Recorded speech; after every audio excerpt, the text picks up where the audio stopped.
Hi, I'm Somer Hackley, And I am Zen Mac, and this is the Art of Search Hiring Manager series. and these are stories and insights about all things hiring. Well, Zen, good to see you again. Thanks for being here. Thank you, Summer. Of course. Well, today I wanted to introduce you to Cindy Nicola. So she's VP of Global Talent Acquisition at Databricks. And prior to Databricks, she led talent acquisition at Rivian, and she helped the company grow from 1,200 to 12,000 in just 2 years. I know.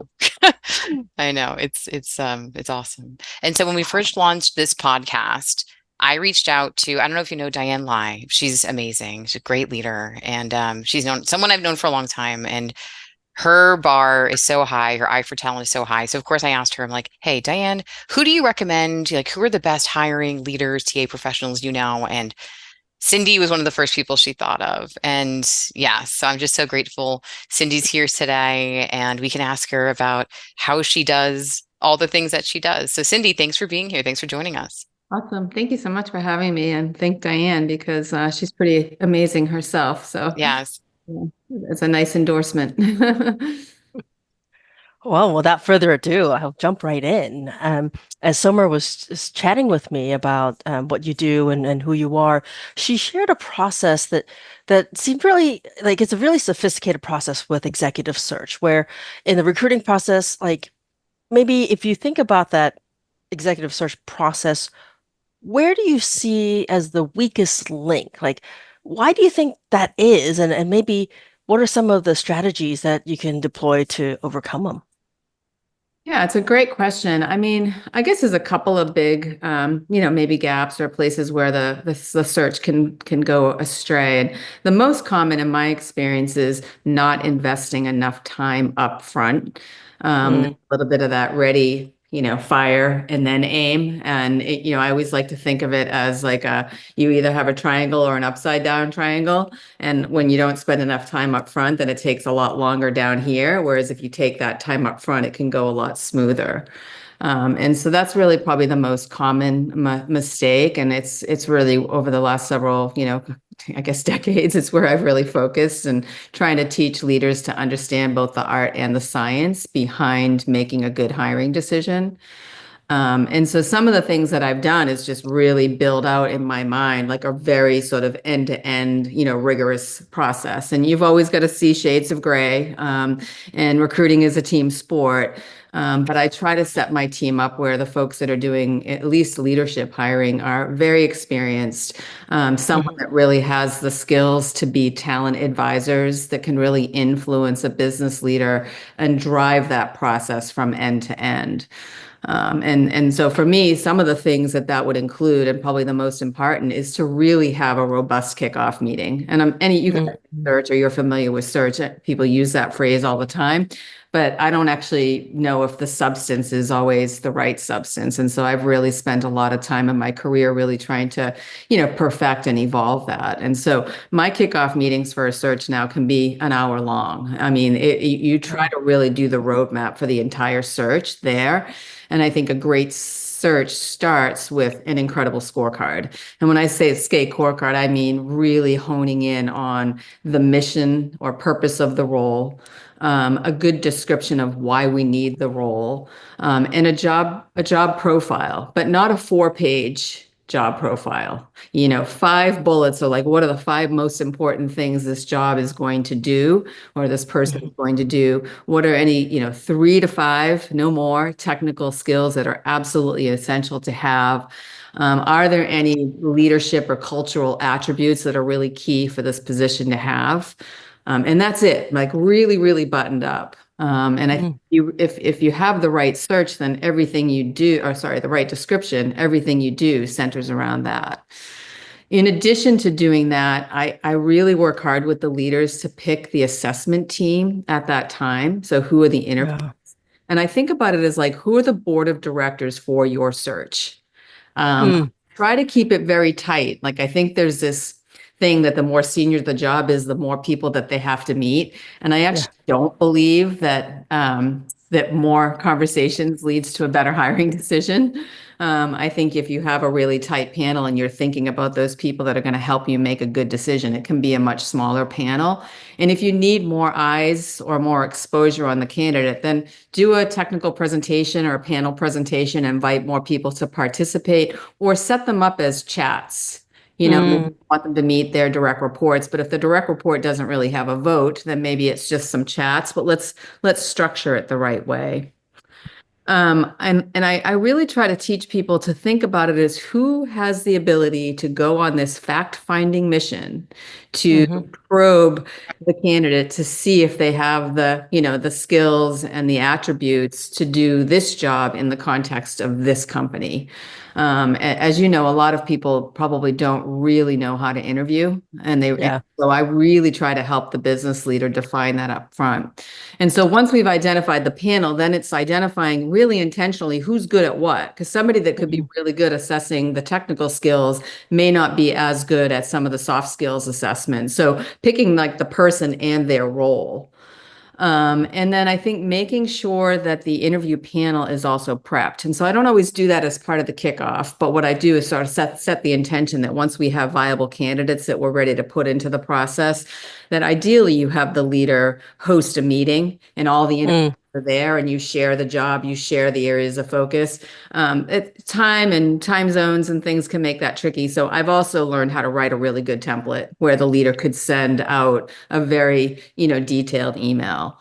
And then my team, the recruiting team will really try to augment that. So when they get the calendar invite, the scorecard is there, their areas of focus are there, and even some interview rubrics. So here's some suggested questions that you could ask.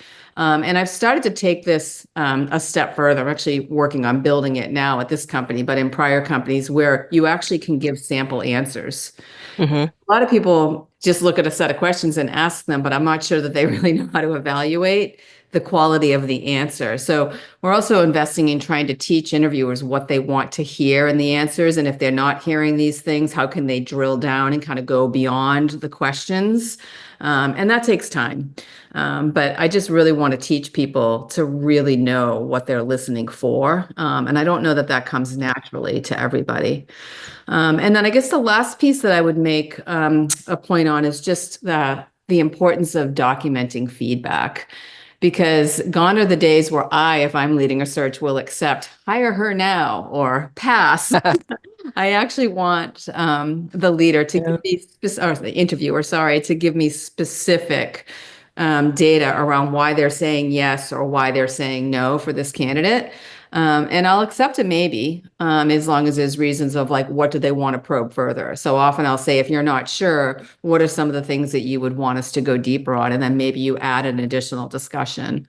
And some of that can come out in the debrief, because if people are, I like to try to hold an in-person debrief when possible, because I think then you get Mhm. a holistic view based on all the areas of focus, that will really help the leader, probe a little bit further and figure out, how do you make that go, no go decision? Do you have enough data to make a go, no go decision?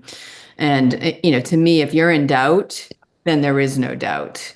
But if you're in doubt, it doesn't mean don't move forward. It just means go get data Mm. that helps you get to yes or no, as opposed to just passing because you're in doubt. So I'm really pretty disciplined about really trying to make sure, like, someone should almost like they should be jumping out of their chair that this is the candidate, and if they're not, let's figure out why. Because as you know. It can go wrong really fast, and especially at the leadership level, the cost, both soft and hard, of making the wrong decision is really tricky. So that's sort of very high level and a little bit quick on what I've tried to build. And I've tried to build it well beyond leadership hiring too. Once I've been at a company for a long time, this is just how you recruit, but you put varying degrees of emphasis depending on the seniority and the impact of the role.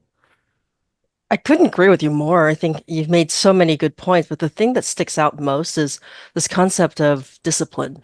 I think that's one of the hardest pieces to really implement, even if you're hiring 5 people, if you're hiring 500 people, to really go through that process with intent and then execute on that. I mean, you kind of brought up this thing that I was going to ask you about as my second question as a follow-up.